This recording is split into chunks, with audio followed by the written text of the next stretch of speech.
Hello everyone, welcome back to our channel. Today in this video, I'm gonna show you how to reset your password on Night Cafe AI. So for that, you need to go to login to create option and click on it.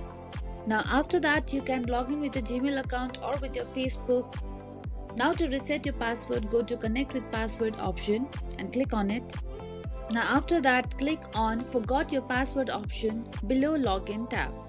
Now put your email address where a link will be set to reset your password. Now after that, click on send reset link tab. Now click on the link sent by Night Cafe in your inbox. Now create your new password. Make sure it is strong yet easy for you to remember and then click on save. Now your password is changed.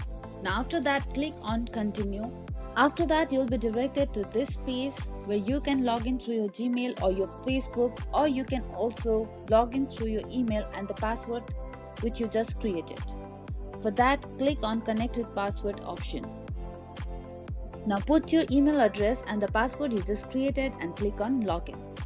So that's how you can change your password or reset your password in Night Cafe. That's all for today. Thank you for watching everyone. I hope you liked our video. If you did, make sure you like and subscribe to our channel. I'll see you next time with another tutorial video. Till then, stay safe. Bye bye.